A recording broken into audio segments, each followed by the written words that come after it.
to Behind the Ballot, where politics meets real life. We break down state and federal issues, showing how policy shapes everyday Americans. Engaged, balanced, and informative. That's our promise. I'm your host, Mikhail Jenkins, and our co host, Mohammed, will be joining us shortly. And today we have a jam packed episode for our listeners today. First of all, covering the State of the Union address, and then going to break that down, and then looking at the Epstein update from what was just reported out from the New York Times, as well as a little focus on the ICE whistleblower testimony, as well as what's all going on at Anthropic with the Department of Defense. So my overall take from the State of the Union was that it was more so of a marketing spectacle, the way I would put it. He is a master class when it comes to marketing with his business nature.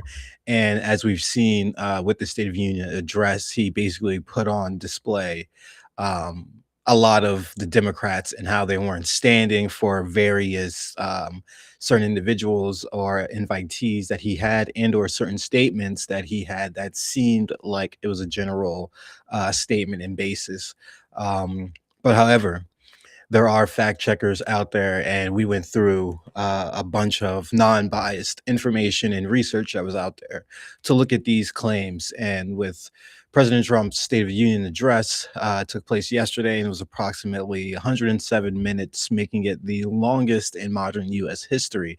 The speech focused heavily on themes like the economy, immigration, tariffs, foreign policy, and crime, with Trump claiming a turnaround for the ages and the golden age of America is here in his second term's first year. And we are going to dive into some of his claims after I stated, reviewing multiple documents and articles and various pieces of non-biased research.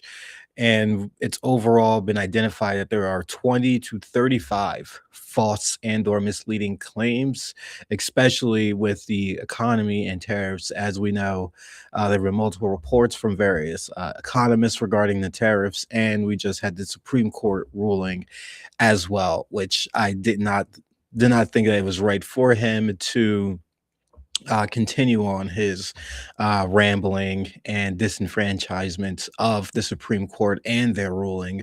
I know presidents have done it in the past, but he has been on a aggressive attack against the Supreme Court, who could very well rule in favor of him, given the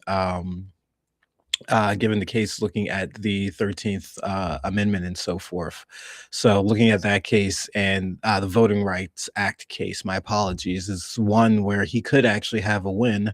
So, he needs to relax on, the level of aggression that he's giving to the Supreme Court, because they're just doing their job and interpreting the Constitution. But looking at some of these claims, first of all, going to start with the economy.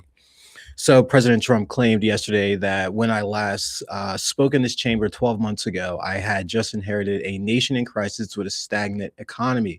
This is a misleading claim. Economic growth under the Biden administration was 3.1% in 2024 and 2.5% in 2025. Pure, the Bureau of Economic Analysis was not stagnant as at all from these claims that Trump was making.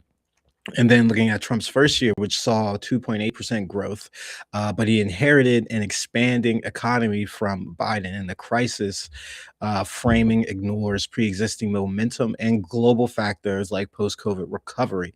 Non-biased sources stated that while Trump has overseen continued growth, it's not a reversal from stagnation, as quarterly GDP figures show consistent expansion since 2021. And additionally, Reuters analysis highlights that Trump's tariff policy may slow future growth by 0.5 to 1% annually due to trade disruptions.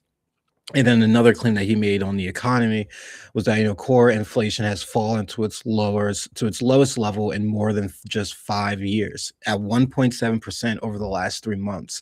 It's accurate in part, but it's mostly exaggerated, as core inflation did dip to around 1.7% annualized in late 2025 per BLS, the Bureau of Labor Statistics. However, Overall, inflation remains above Federal Reserve's 2% target at about 2.5 to 3% annually. Trump's policies, like I've stated, the tariffs are potentially increasing inflation by 0.92 percentage points in 2026 due to higher importer costs. BBC Verify and NPR highlight that easing inflation predates Trump's term, stemming from Fed rate hikes and supply chain normalization. Axios also adds that recent data from February 2026 shows a slight uptick in core inflation to 1.9%, potentially linked to tariff effects. So we're seeing the tariffs have almost a negative effect, not almost, having a negative effect on this economy. And then he also stated that we had the worst inflation ever under the previous administration, which is completely false.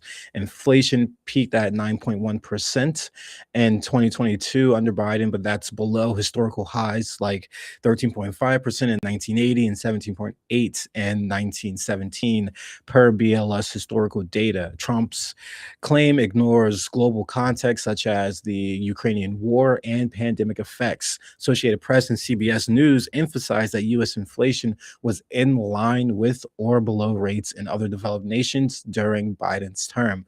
Politico notes Trump has repeated this claim despite being fact checked, framing it as a part of a broader narrative blaming Democrats. And we saw a lot of blaming of Democrats for a lot of these issues that are in America that really have been driven by the Trump policies and the Trump administration.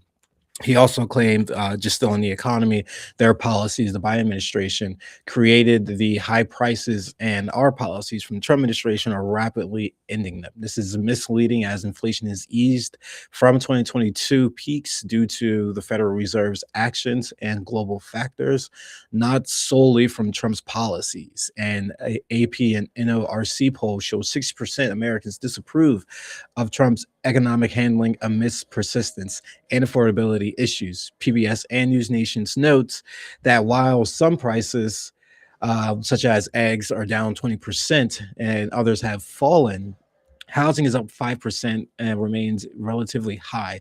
And Trump's tax cuts could add inflationary pressure by increasing deficits. CBS News adds that February 2026 consumer sentiment surveys reflect ongoing concerns over price stability.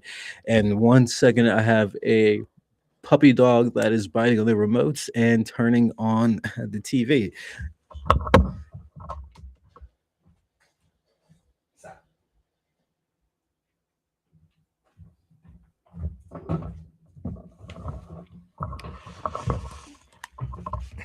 Sorry about that. And just continuing on with some more of these false claims, and now more moving towards tariffs and trade. And one of the trade claims that Trump made was that we've secured 18 trillion in investments through tariffs and deals, which is false, of course, and exaggerated. There's no evidence which supports the 18 trillion. The White House's Invest in America tracker lists 9.7 trillion, but CNN and factcheck.org analysis show this includes non-binding pledges. So all of these non-binding pledges are Trump stating he's bringing in these investments, even though there is no concrete, formalized commitment. And actual FDI since 2017 is 4 to 5 trillion per Commerce Department data, which is driven by broader factors like supply chain shifts, not tariffs alone. The EU deal cited by Trump is stalled due to his tariffs threats, per BBC Verify, and Reuters reports that as of February 2026, realized investments are even lower due to Supreme Court rulings invalidating some of these tariffs. And we all know that he stated that tariffs are paid by foreign countries, where we've had numerous reports stating that Americans and importers are bearing the brunt of those costs, with estimated amount of 1,700 per American have has paid in cost because of these tariffs. And as we know, tariffs are paid by U.S. importers, with 86 to 94% of costs borne by Americans in 2025. The Federal Reserve Bank of New York and Joint Economic Committee reports this, and this equates to 231 billion in burdens, or as I was saying, 1,700 per family. Harvard and University of Chicago studies have shown higher prices for goods like produce, which is up 15-20%, and coffee, which is up 34%. The Supreme Court's February ruling struck down half of Trump's tariffs for exceeding authority, leading to 100 billion in refunds to U.S. businesses. And we've talked about this in our last episode that um, I would love to see that refund go to consumers because we are the ones that have been bearing that brunt, but also to go to the businesses as well because they have been facing that cost up front, just like us as well. And we have Muhammad joining us, our famed and great co-host. Thank you. Howdy. Sorry for being late. No, no worries. We're just continuing on the um, rampage of claims that Trump was spouting during his State of the Union address. We are now on the trade and tariff section. So basically went through the economy and all of those claims that he stated and just how they were pretty much false, misleading, some accurate, but just not fully accurate without full context being laid out. And Muhammad, what was your take on the State of the Union address overall? I didn't get to watch it live. I only got to see bits and excerpts from it. But I mean, I think a big thing that politicians are known for, especially Trump, politicians in general, is the blaming everything that could be wrong as much as possible on the predecessor and then taking credit for anything that could have gone right. And I mean, you said it yourself that saying that the economy under Biden was stagnant is just literally incorrect. Yeah, And it's much more, it's actually factually correct to say that the economy is stagnant now under Trump compared to Biden because Trump's seeing less than 2% GDP growth, whereas Biden saw consistent 3+% yeah, quarterly annual returns. I mean, growth for the GDP. And what I I think this is just really a big example of how Trump has been just trying to sees where the blood is where the blood is being pulled from, and that's from the Republicans' body and how do I yeah. say it, lifeline. And so he's trying to deflect anything onto the Democrats as he can. Don't get me wrong; I'm not going to be up here and say Democrats are perfect when it comes to economics, when it comes to anything, because they're not. But they're not the ones in power. The ones in power are the Republicans who have the House, Senate, and the White House. And generally, whenever you have all three house, all three chambers of the government, and you are unable to actually get something beneficial or productive going to grow the economy, that it's the the blame of the controlling party. And I mean, I know that he touted cutting corporate taxes during the State of the Yeah. Union address as well. And I think that's just another example of really cutting taxes for the billionaire class while allowing everyone else to just say, "Oh, well, you're going to be dealing with the same exact thing."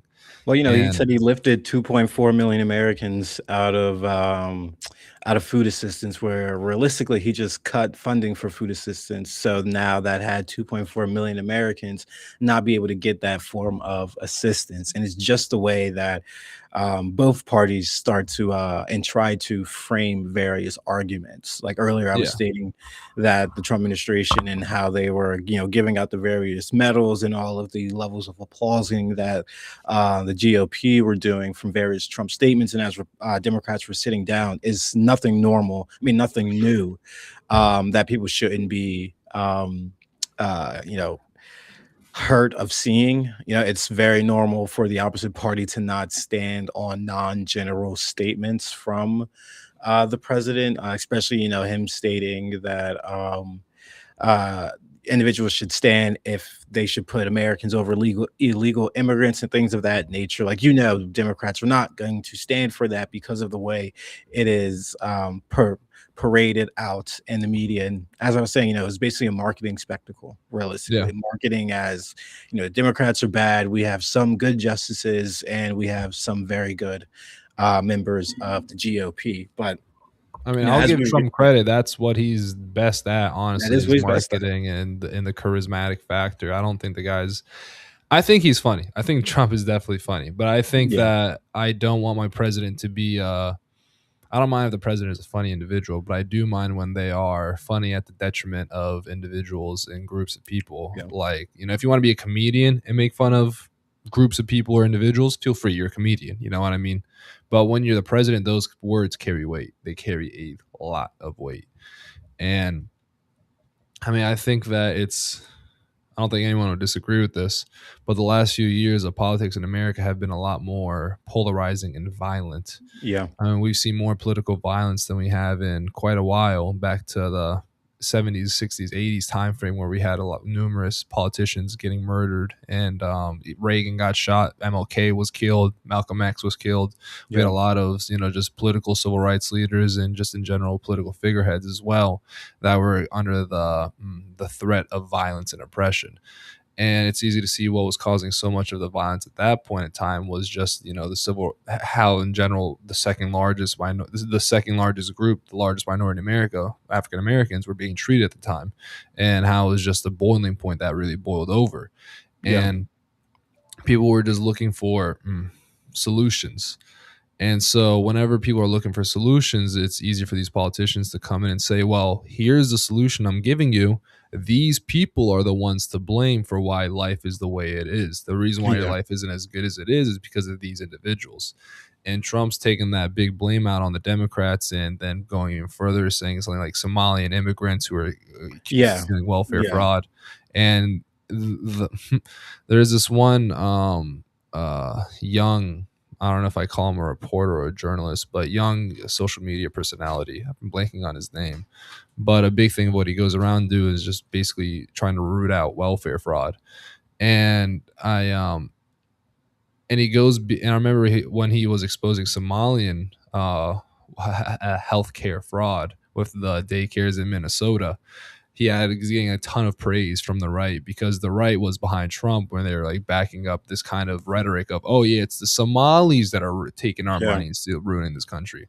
And then the guy's next report was about the Hasidic Jews in New York and New Jersey, and how they're actually also large stealers of welfare and more. Yeah. There's And then crickets on that.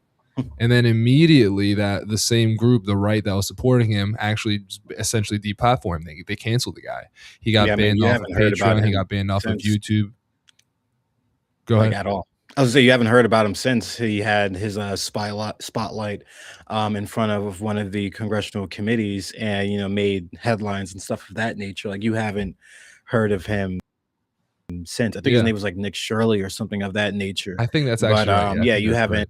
Yeah, I think it is Nick Shirley. Like, yeah, you haven't heard anything about him But since all of then, that happened. and so to tie this back to Trump, so this individual ousted, how there's a lot of welfare fraud as well going into the Hasidic Jewish community in New Jersey and New York, and then immediately gets canceled by the right.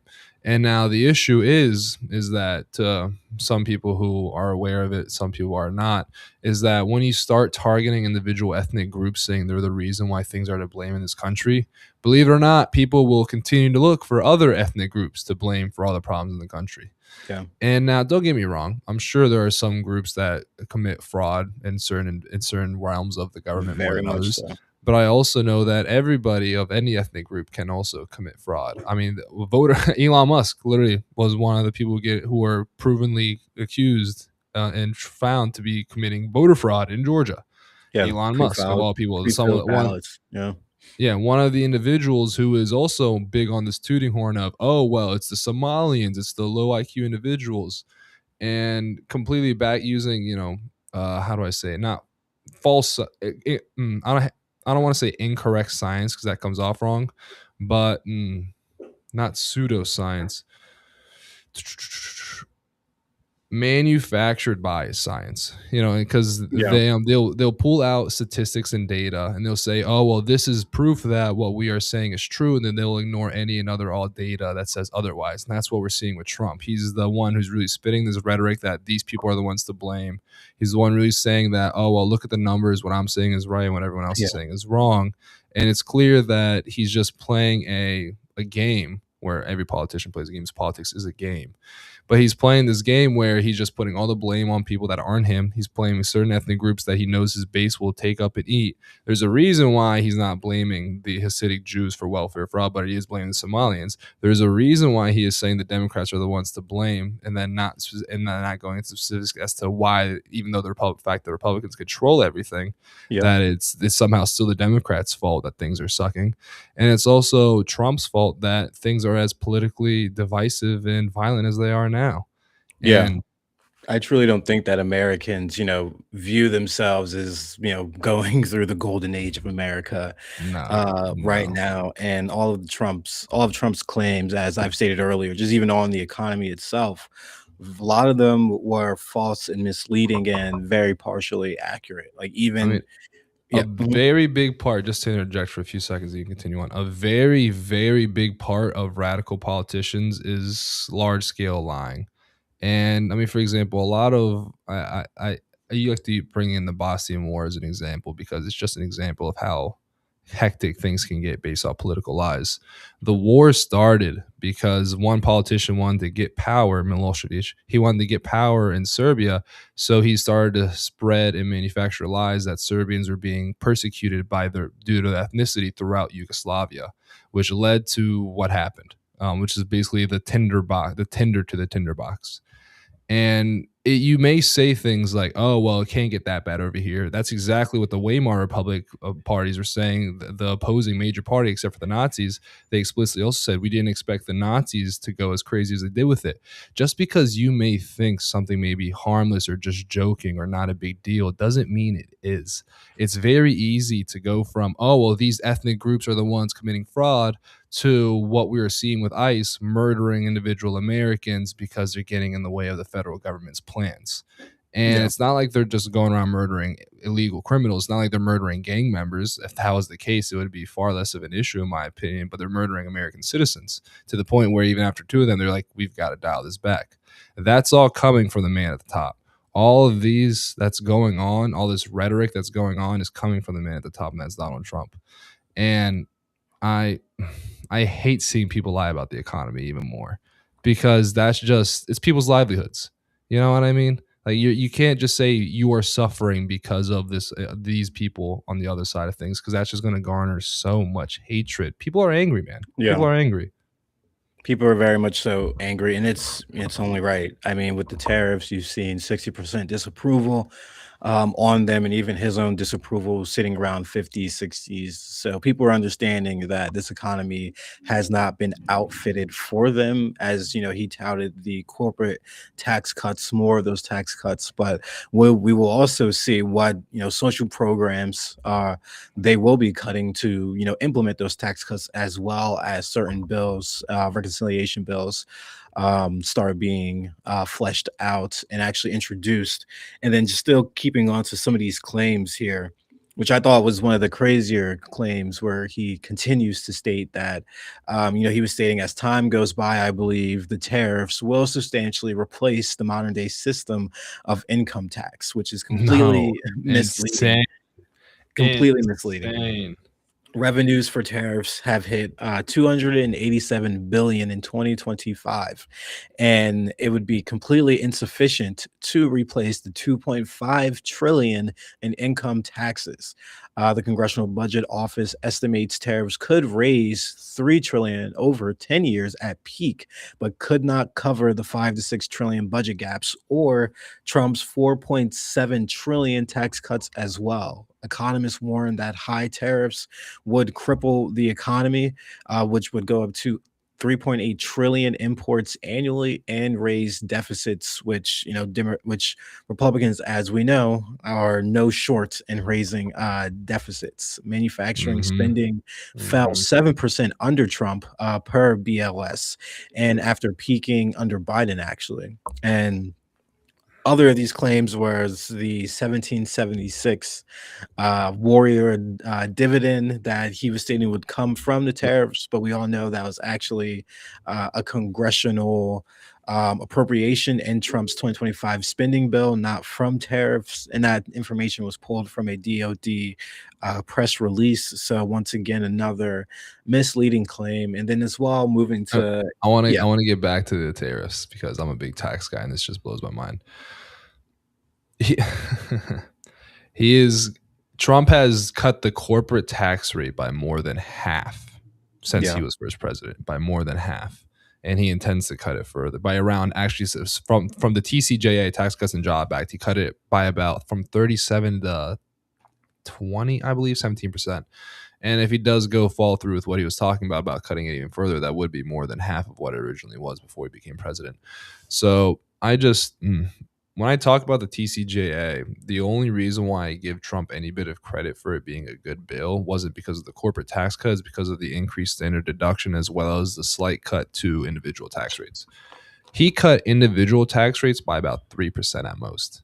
And so it's it is extremely possible to cut income individual tax rates on a decently large scale basis. Now, it is 40% of the federal revenue. It is a very large part of where the federal government gets their money. And that's what brings in the question of, well, we can cut spending and we can also increase taxes elsewhere. And then we could also use that to cut individual tax rates, which, in my opinion, is the best solution. Well, what we see here is a very Reagan was an actor. I just want to add that Reagan was an actor. He was not an economist. I'm not claiming to be an economist, but I do know about taxes because I worked in taxes. I'm an accountant, and I know a lot of accountants who are also smarter than I am. And a fair majority of them will all say the same thing. It's better to cut individual tax rates than it is to cut the corporate tax rate, because then the individual will take home more money. And there's a lot of issues with how the Trump and the Republicans and where the MAGA economics has been leading, where they just massively cut the corporate tax rate and then they don't bring it back any revenue elsewhere. Now we've seen Trump try to say that the tariffs are going to offset it and replace it, but it's clear, especially now with him completely lacking the ability to actually implement specific country tariffs, that he's just going for this global blank tariff that Congress in 180 days is then going to have to take responsibility for and see where they go. Now, what I am bothered massively by the Republican Party, honestly, if the Conservative Party actually stood for conservative values, I'd likely vote conservative, but they don't at all. It's neocon, it's yeah, forever wars, it is get rid of, it's almost not ethnic supremacy by any not I was going to say by any means. For some people it is, but it is, if they're not with us, they're against us, and that's a very extreme ideology, and it's one that can be very slippery. And but if it was actually about less regulations, less international involvement, less taxes, and more, it would be a very attractive platform. But what we are seeing isn't any of that. It is growing international involvement through the proxy slash big daddy Israel, who for the longest time, for some reason, but clearly because of Epstein and others, has had great control over the government of America. And not only that, but it is showing that when the government wants to cut spending money or cut taxes, they cut spending for things that hurt individual Americans, and then they cut taxes where it doesn't benefit individual Americans. So to hear Trump or anybody, in my opinion, say, "Oh, well, our economic policies have helped the individual American make more money, or lower inflation." Inflation is separate, and I'll get into that another time. But when it comes to saying that they help the individual Americans save money, that may have, I'll be honest, that was true the first term. It was true the yeah. first term with the TCJA. Was definitely true the first term. Yeah, and like I said, I'll give the guy props for that, increasing the standard deduction, cutting, even if it's just a 3% cut to the individual tax rates, that's far better than no cut, far better than increasing it. But when it completely pales in comparison to that massive cut to the corporate tax rate, and especially so is that we're seeing massive growth by these technology companies in America. And you would be right to say, well, this is a ripe opportunity for us to bring in money from these companies. But the issue is that the government is simply going to take less and less money from them. And where do you think that money from the corporations is going to go? It's going to go to stock buybacks. It's going to go to the pockets of the board. It's going to go to the pockets of the executives. It is not going to trickle down into the pockets of the individual employees or into the overall economy of the society, local or statewide, that they are in. And what That's what bothers me most. The fact that trickle down economics is still very much alive in the conservative party. They haven't been able to abandon that after 50 years, despite the clear fact that it doesn't work. Yeah, it's a And very clear fact. Very clear. very clear fact. And especially when we look at the golden age of America, people will say the roaring 20s, corporate tax rate and individual tax rates on the wealthiest Americans was pretty damn high. Now, take in mind that came with a lot of tax loopholes as well.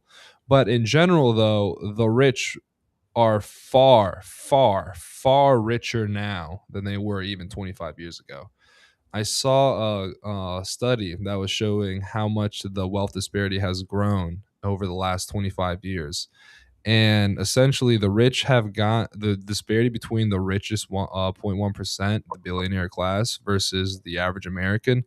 It's based the wealthiest have gone out about like a 3x increase in how much money they're making compared to the average American over that time, and anybody sees it. It's why there's so much anger by people about how billionaires control the economy in the country. Most people in America agree, this is shown by polls, most people in the country agree that billionaires have far too much power in this country. And they do. They absolutely do. I mean, when you can get a tariff exemption by bribing the president of the United States with a bar of gold, or, just saying you're going to invest some money in the country and then never do it anyway, Yeah. it's clear that, well, if you have the connections, then you can get out of these taxes. If you don't, then you're screwed.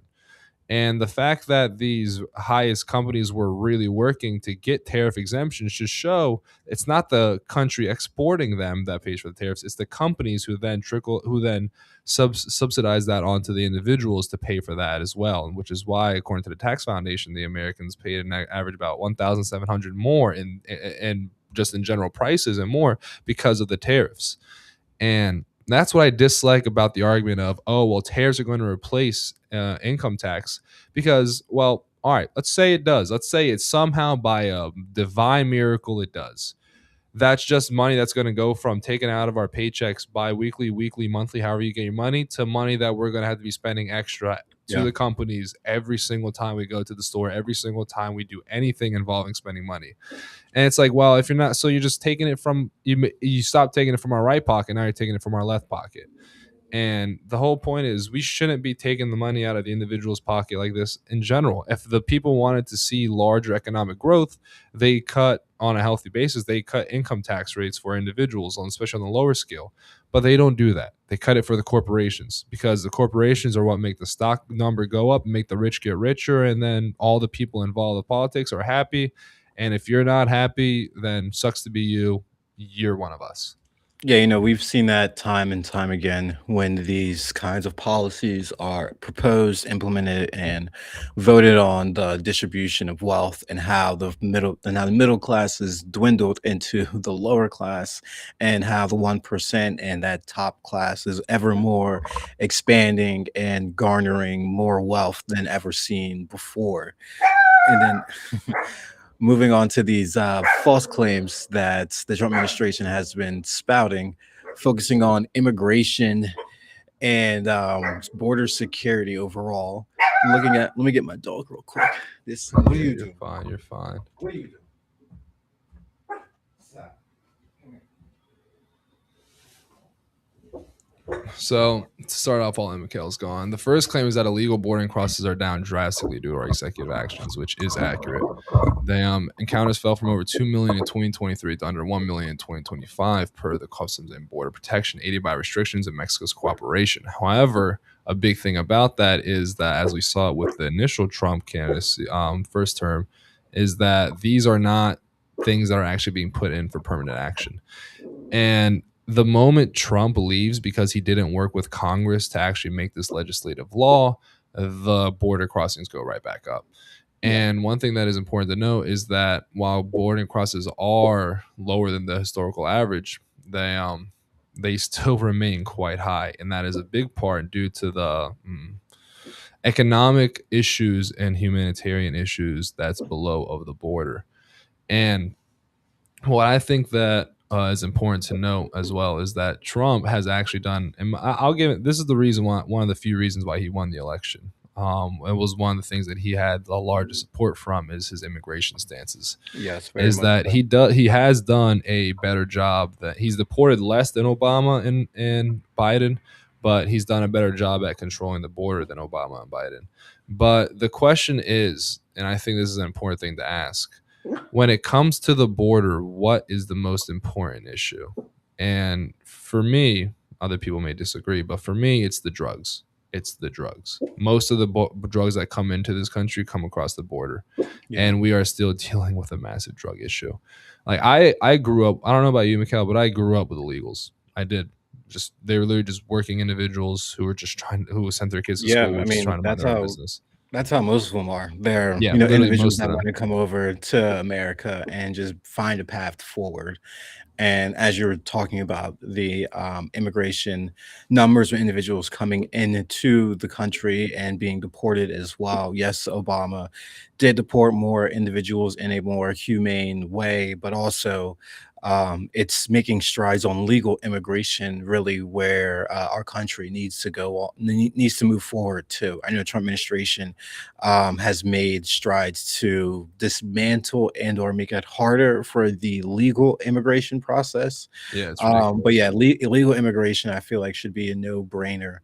However, I do understand individuals do come over illegal, and if they are, they should obviously be apprehended, but then go through that legal process, but not make the process so dubious and misleading that it takes years on years on years, and you're practically waiting almost 5-10 years just for everything to be processed as well. So for that claim itself, um, wasn't completely inaccurate. It was partially accurate. But however, moving on to what he's been saying about immigration and border security, Trump made the claim, which we have been speaking about, pretty hard lined against when he's talking about non-citizens voting is rampant and the SAVE Act will stop it, which is a completely false Yeah, narrative. The that's ridiculous. non-citizen voting is very, very, very rare. We stated the Heritage Foundation report, fewer than 100 cases over, I think it was like 40 years or 4 decades. I'm sorry, actually 100 cases since 2002, actually. Nearly a We're quarter only of a seen as century. illegal.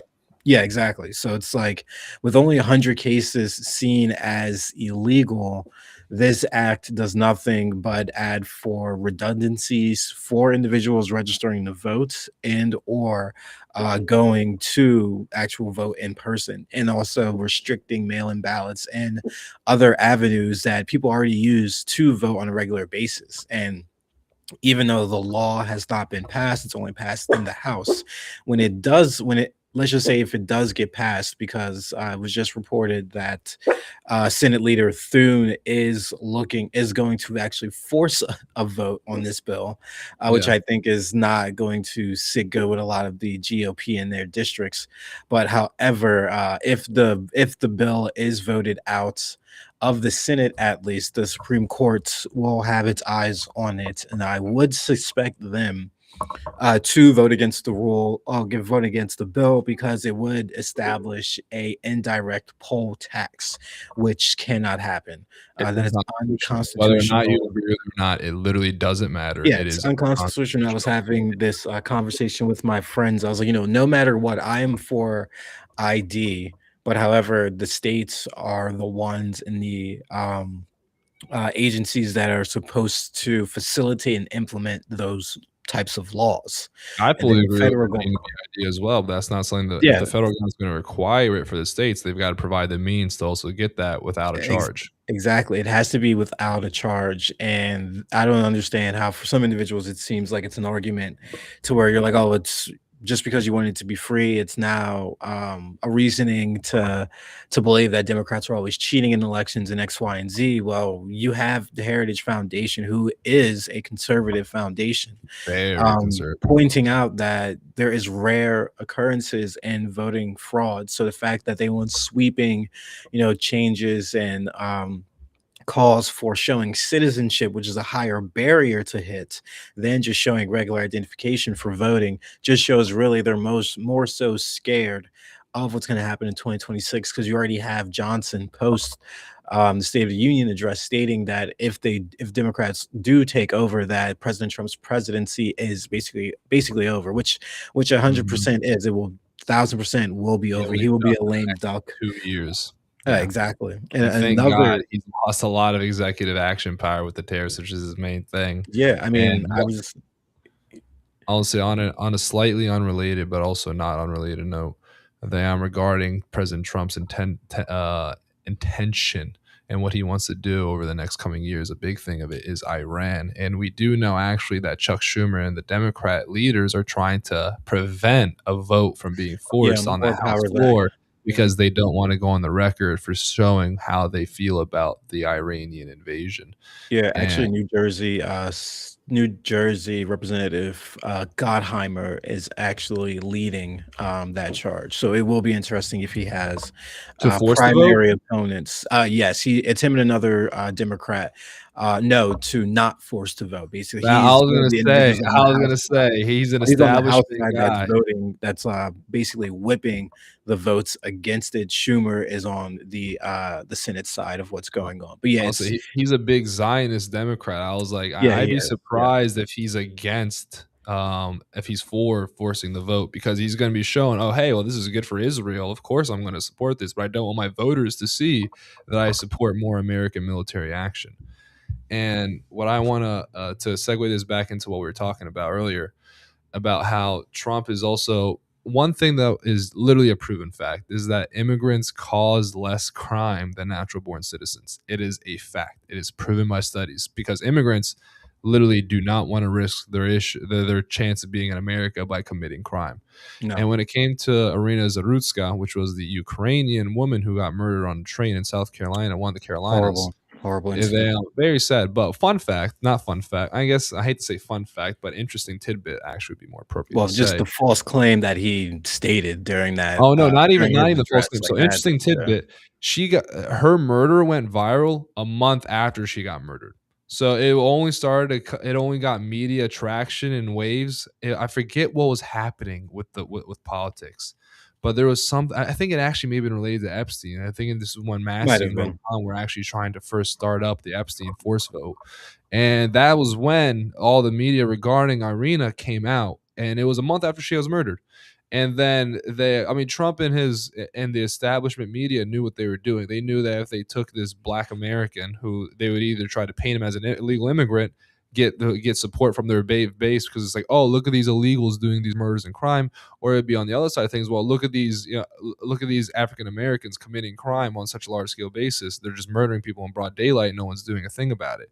So either way, it was like, well, we can use this to our advantage to rile up our crowd because they know the crowd. And Yeah, this they is basically did use it to his advantage. I mean, the claim that he bringing it up made. in the State of the Union address. There's no other way to say he absolutely is using this for political gain.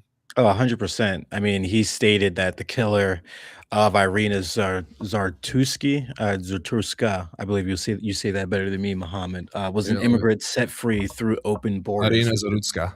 Zaruska, stated that her I'll be killer right was back. an immigrant set free through open borders, which is completely false. The perpetrator was a U.S. citizen, actually, not a migrant, per police records. And the Guardian and ABC debunked this as a misrepresentation to link crime to immigration. Fox News also confirmed that the citizenship status, but noted Trump's speech used it to highlight the broader migrant crime narratives, which is okay to do. It's important to point out when migrants are going down these various routes of crime and hurting Americans, and especially in brutalized manners, as what we're continuing to talk about.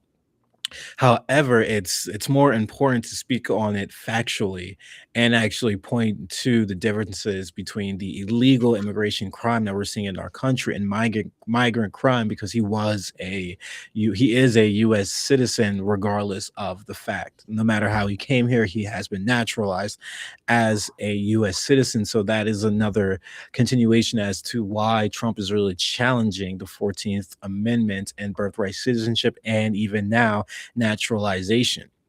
And then still continuing on with the immigration and border security, kind of stepping away from the State of the Union and speaking to the ICE enforcement and deportations, more specifically, the damaging testimony by the ICE whistleblower. So while Trump touted executive actions leading to reduced crossings and implied executive enforcement, recent ICE whistleblower testimony raises questions about the Chief Counsel Ryan Schwenk testified at a bicameral forum hosted by Democrats, alleging deficient, defective, and broken training amid Trump's push to double ICE agents from 10,000 to 22,000.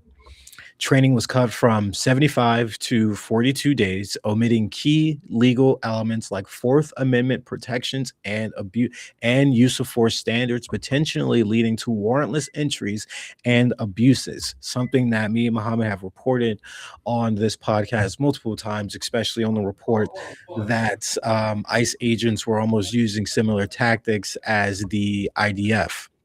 Schwenk accused ICE of teaching unconstitutional violations, contradicting prior agency testimony, and released documents showing syllabus cuts. Otherwise, and other witnesses, including a U.S. citizen whose home was raided, corroborated these various claims.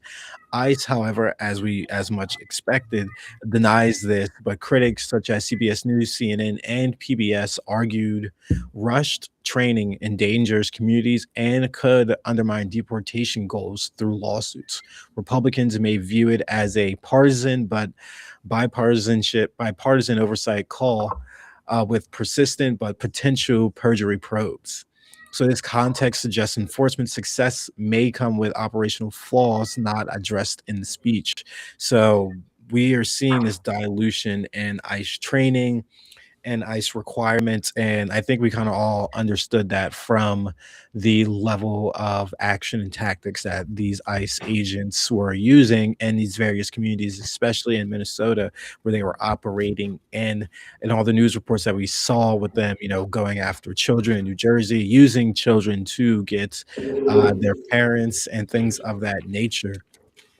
With this report, it's going to be interesting to see because we all know that the DHS is shut down with a partial government shutdown currently. And I bring this up because that could be a measure and or a path forward for Thune to try to get try to get the Saved Act included into that DHS funding bill so that it can be voted on at least in the Senate and in the House. Once again, because if the bill has added to DHS funding bill has added to it the Save Act, then that would have to be once again voted in the House and pass the House as well. So that is a viable path forward for the Save Act.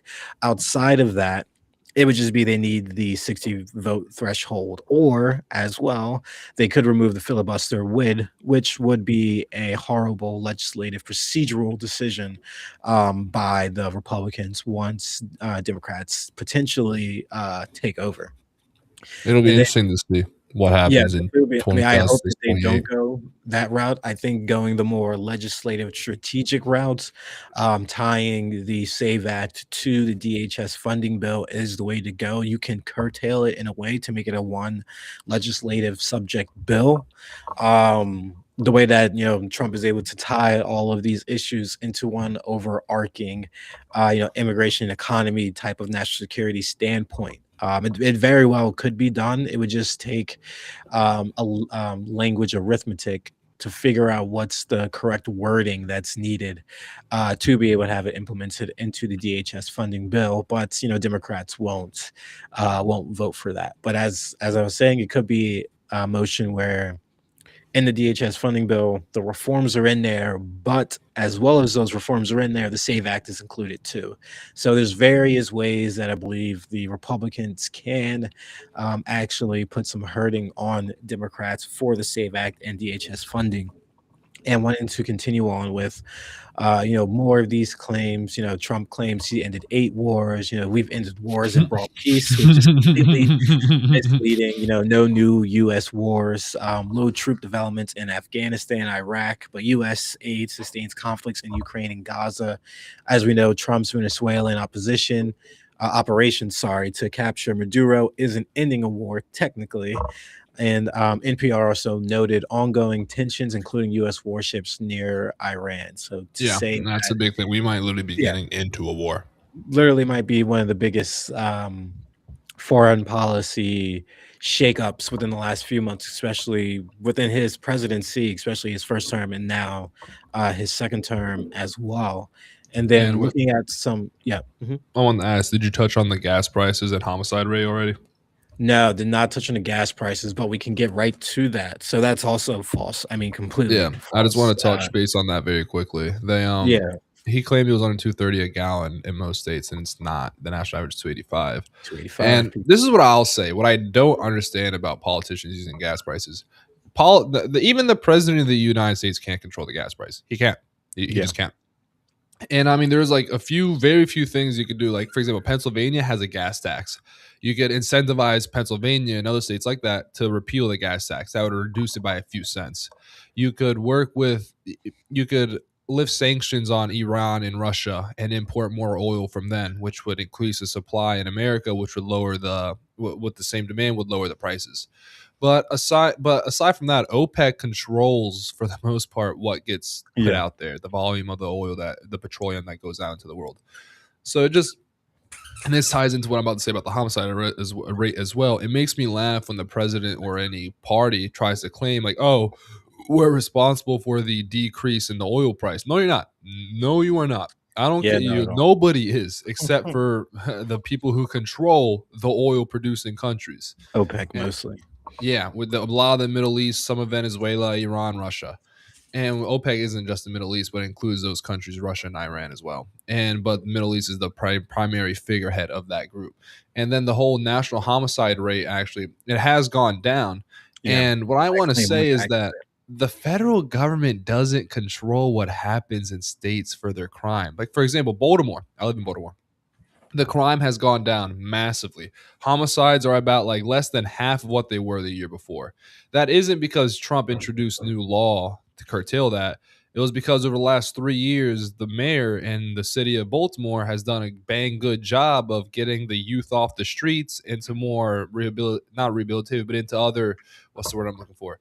Programs and activities to do that don't involve hanging out on the street and being Yeah, part of that street life and also just introducing alternate paths aside from the whole a big issue is a lot of the crime nowadays by the youth, the young people, the teenagers.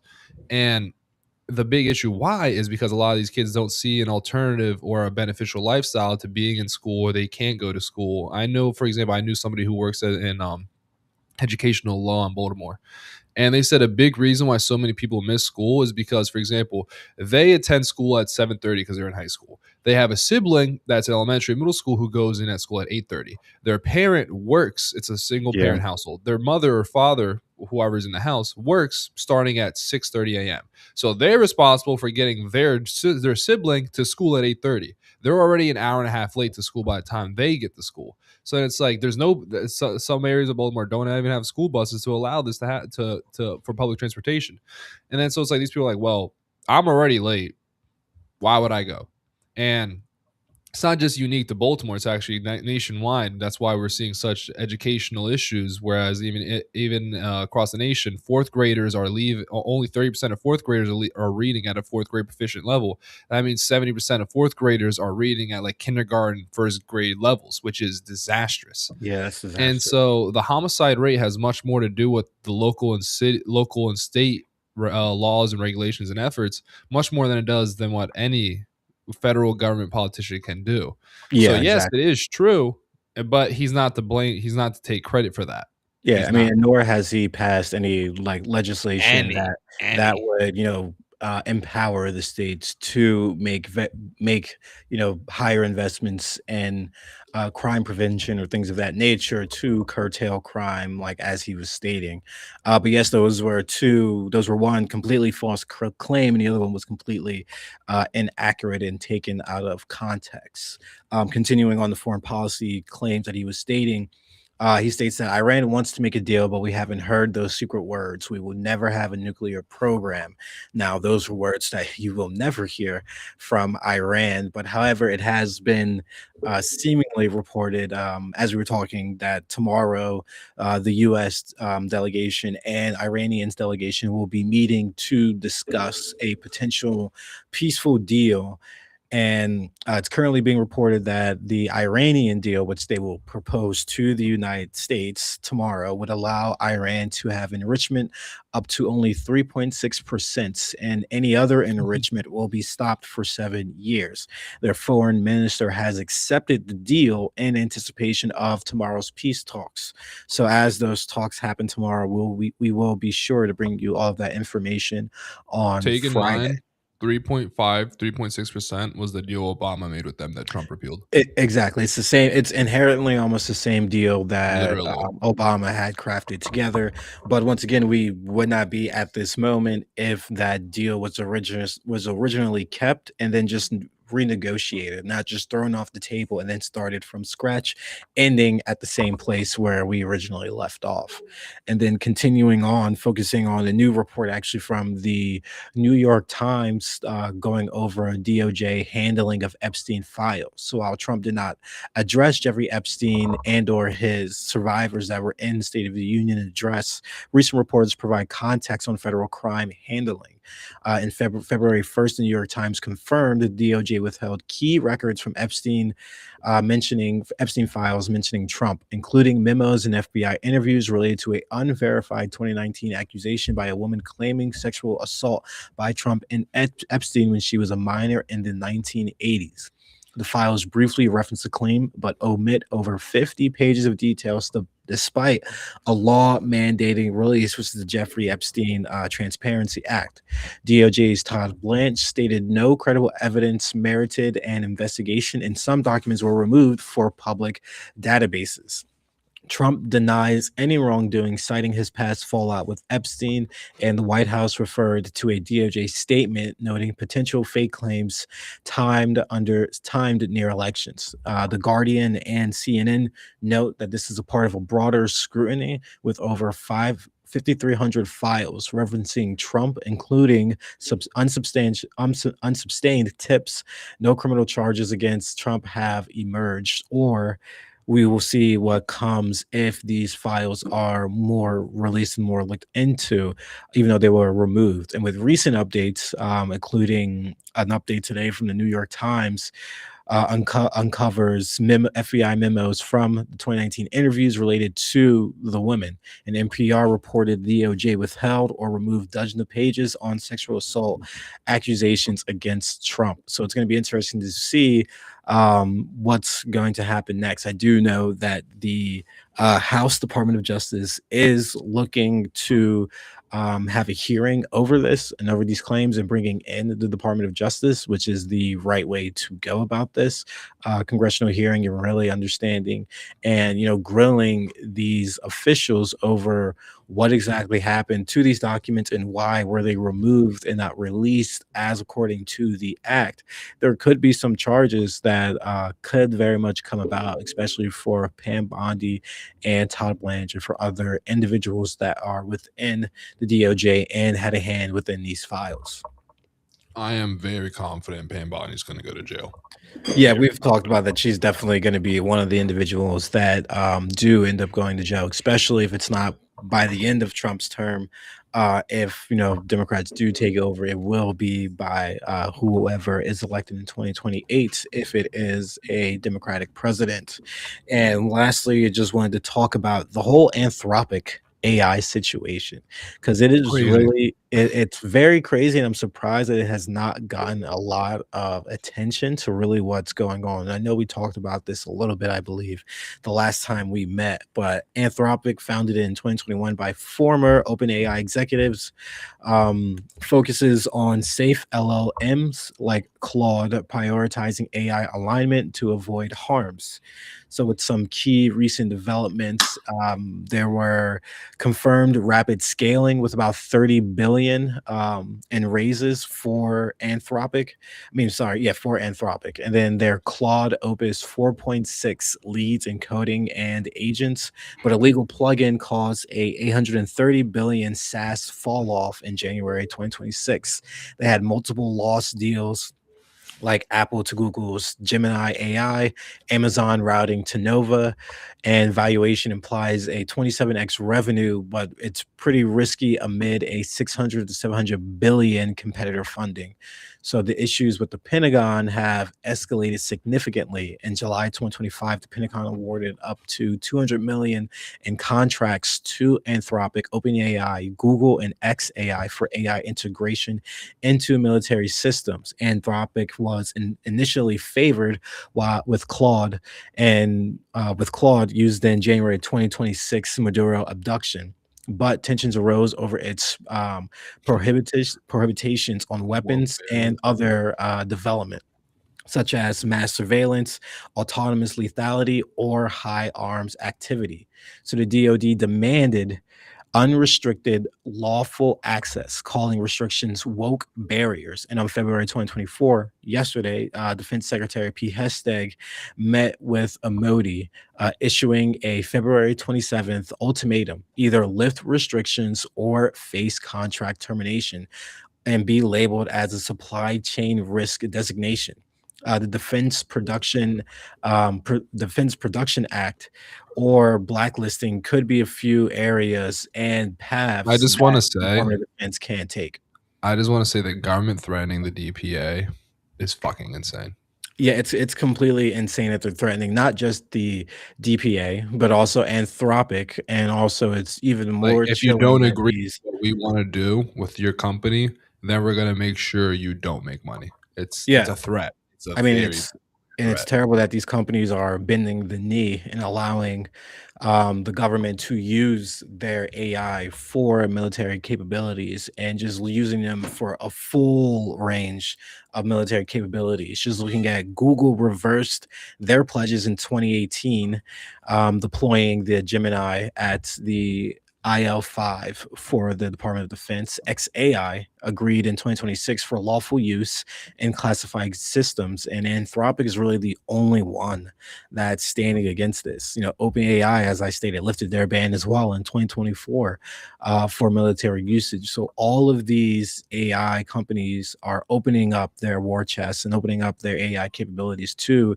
the U.S. government for surveillance, the arming of robots, autonomous drones, things of that nature. And it's really getting to a tipping point on top of that almost passed memorandum that was in, I believe, the just recent budget. It ended up getting taken out about AI not being touched for 10 years or 15 years, I believe it was. If you add that compounded with this, you can only tell the way this administration is Where moving this is gonna forward go. with AI Mhm. and really over the grander scale I where mean, everything is going with AI.